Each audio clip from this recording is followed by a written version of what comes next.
Leitura Bíblica Anual, leitura de número 167, de 261, e hoje leremos Isaías capítulo 11, 12 e 13, Salmos 118 e Mateus 27. Isaías 11. Porque brotará um rebento do tronco de Jessé, e das suas raízes um renovo frutificará. E repousará sobre ele o Espírito do Senhor, e o Espírito de sabedoria e de inteligência, e o Espírito de conselho e de fortaleza, e o Espírito de conhecimento e de temor do Senhor. E deleitar-se-á no temor do Senhor, e não julgará segundo a vista dos seus olhos, nem repreenderá segundo o ouvir dos seus ouvidos, mas julgará com justiça os pobres, e repreenderá com equidade os mansos da terra, e ferirá a terra com a vara de sua boca, e com o sopro dos seus lábios matará o ímpio. E a justiça será o cinto dos seus lombos, e a verdade o cinto dos seus rins. E morará o lobo com o cordeiro, e o leopardo com o cabrito se deitará, e o bezerro e o filho de leão, e a nédia ovelha viverão juntos, e um menino pequeno os guiará. A vaca e a ursa pastarão juntas, e seus filhos juntos se deitarão, e o leão comerá palha como o boi. E brincará a criança de peito sobre a toca da áspide, e o já desmamado meterá a mão na cova do basilisco. Não se fará mal nem dano algum em todo o monte da minha santidade, porque a terra se encherá do conhecimento do Senhor, como as águas cobrem o mar. E acontecerá naquele dia que as nações perguntarão pela raiz de Jessé, posta por pendão dos povos, e o lugar do seu repouso será glorioso. Porque há de acontecer naquele dia que o Senhor tornará a estender a mão para adquirir outra vez os resíduos do seu povo, que restarem da Assíria e do Egito, e de Patros, e da Etiópia, e de Elão, e de Sinar, e de Amate, e das ilhas do mar. E levantará um pendão entre as nações, e ajuntará os desterrados de Israel, e os dispersos de Judá, congregará desde os quatro confins da terra. E desterrar-se-á a inveja de Efraim, e os adversários de Judá serão desarraigados. Efraim não invejará Judá, e Judá não oprimirá a Efraim. Antes voarão sobre os ombros dos filisteus ao ocidente. Juntos despojarão os filhos do Oriente. Em Edom e Moabe lançarão as mãos, e os filhos de Amon lhes obedecerão. E o Senhor destruirá totalmente o braço de Mar do Egito, e moverá a sua mão contra o rio com a força do seu vento, e ferindo-o, dividi-lo-á em 7 correntes, que qualquer atravessará com calçados.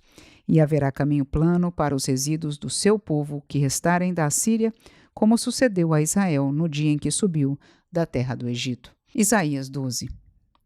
E dirás naquele dia: graças te dou, ó Senhor, porque ainda que te iraste contra mim, a tua ira se retirou, e tu me consolaste. Eis que Deus é a minha salvação. Eu confiarei, não temerei, porque o Senhor Jeová é a minha força e o meu cântico, e se tornou a minha salvação. E vós com alegria tirareis águas das fontes da salvação. E direis naquele dia: dai graças ao Senhor, invocai o seu nome, tornai manifestos os seus feitos entre os povos, e contai quão excelso é o seu nome. Cantai ao Senhor, porque fez coisas grandiosas. Saiba-se isso, em toda a terra exulta e canta de gozo o habitante de Sião, porque grande é o Santo de Israel no meio de ti. Isaías 13. Peso da Babilônia, que viu Isaías, filho de Amós. Alçai uma bandeira sobre o monte escalvado. Levantai a voz para eles e acenai-lhes com a mão, para que entrem pelas portas dos príncipes. Eu dei ordens aos meus santificados, sim, já chamei os meus valentes para a minha ira, os que exultam com a minha majestade. Já se ouve a gritaria da multidão sobre os montes, semelhante à de um grande povo, a voz do reboliço de reinos e de nações já congregadas. O Senhor dos exércitos passa em revista o exército de guerra. Já vem de uma terra longe, desde a extremidade do céu, o Senhor e os instrumentos da sua indignação, para destruir toda aquela terra. Uivai, porque o dia do Senhor está perto. Vem o Todo-Poderoso com assolação. Pelo que todas as mãos se debilitarão, e o coração de todos os homens se desanimará, e assombrar-se-ão e apoderar-se-ão deles dores e ais, e se angustiarão como a mulher parturiente. Cada um se espantará do seu próximo, o seu rosto será rosto flamejante. Eis que o dia do Senhor vem, horrendo, com furor e ira ardente, para pôr a terra em assolação e destruir os pecadores dela. Porque as estrelas dos céus e os astros não deixarão brilhar a sua luz. O sol se escurecerá ao nascer, e a lua não fará resplandecer a sua luz. E visitarei sobre o mundo a maldade, e sobre os ímpios a sua iniquidade. E farei cessar a arrogância dos atrevidos e abaterei a soberba dos tiranos. Farei que um homem seja mais precioso do que o ouro puro e mais raro do que o ouro fino de Orfir. Pelo que farei estremecer os céus e a terra se moverá do seu lugar, por causa do furor do Senhor dos Exércitos e por causa do dia da sua ardente ira. E cada um será como a corça que foge e como a ovelha que ninguém recolhe. Cada um voltará para o seu povo e cada um fugirá para a sua terra.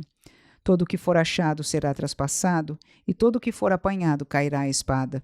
E as suas crianças serão despedaçadas perante os seus olhos. As suas casas serão saqueadas e a mulher de cada um violada.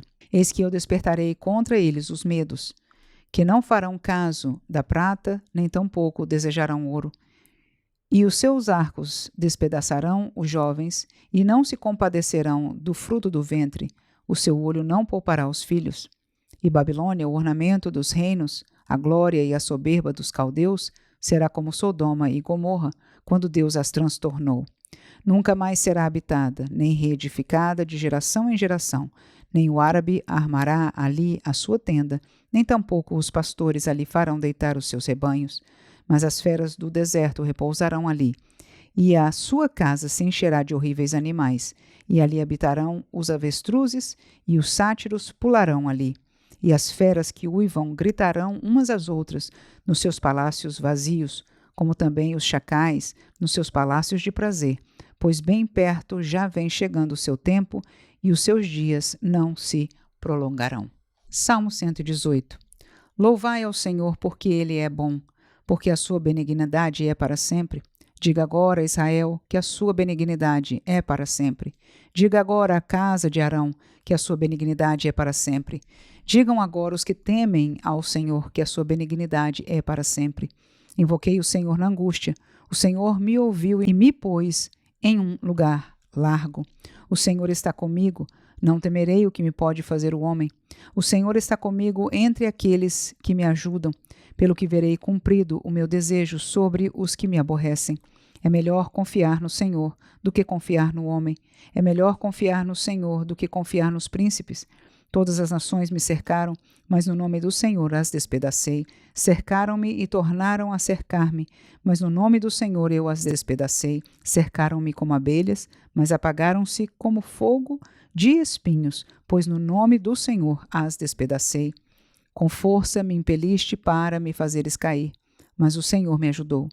O Senhor é a minha força e o meu cântico, porque Ele me salvou. Nas tendas dos justos há voz de júbilo e de salvação. A destra do Senhor faz proezas. A destra do Senhor se exalta. A destra do Senhor faz proezas. Não morrerei, mas viverei, e contarei as obras do Senhor. O Senhor castigou-me muito, mas não me entregou à morte. Abri-me as portas da justiça, entrarei por elas e louvarei ao Senhor. Esta é a porta do Senhor, pela qual os justos entrarão. Louvar-te-ei porque me escutaste e me salvaste. A pedra que os edificadores rejeitaram tornou-se cabeça de esquina. Foi o Senhor que fez isto, e é coisa maravilhosa aos nossos olhos. Este é o dia que fez o Senhor, regozijemo-nos e alegremo-nos nele. Ó, salva, Senhor, nós te pedimos, ó Senhor, nós te pedimos, prospera. Bendito aquele que vem em nome do Senhor.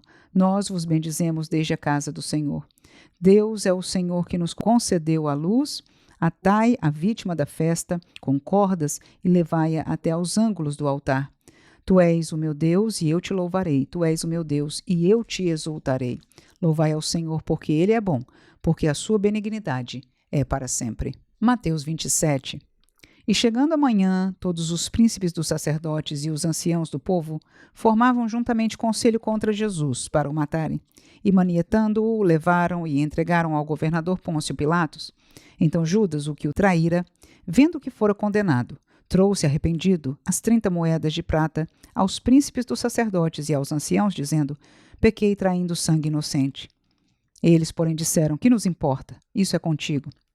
E ele, atirando para o templo as moedas de prata, retirou-se e foi-se enforcar. E os príncipes dos sacerdotes, tomando as moedas de prata, disseram: não é lícito metê-las no cofre das ofertas, porque são preço de sangue. E tendo deliberado em conselho, compraram com elas o campo de um oleiro para a sepultura dos estrangeiros. Por isso foi chamado aquele campo até ao dia de hoje campo de sangue. Então se realizou o que vaticinara o profeta Jeremias. Tomaram as 30 moedas de prata, preço do que foi avaliado, que certos filhos de Israel avaliaram, e deram-na pelo campo do oleiro, segundo o que o Senhor determinou. E foi Jesus apresentado ao governador, e o governador o interrogou, dizendo: és tu o rei dos judeus? E disse-lhe Jesus: tu o dizes. E sendo acusado pelos príncipes dos sacerdotes e pelos anciãos, nada respondeu. Disse-lhe então Pilatos: não ouves quanto testificam contra ti? E nenhuma palavra lhe respondeu, de sorte que o governador estava muito maravilhado. Ora, por ocasião da festa, costumava o governador soltar um preso, escolhendo o povo aquele que quisesse. E tinham então um preso bem conhecido chamado Barrabás.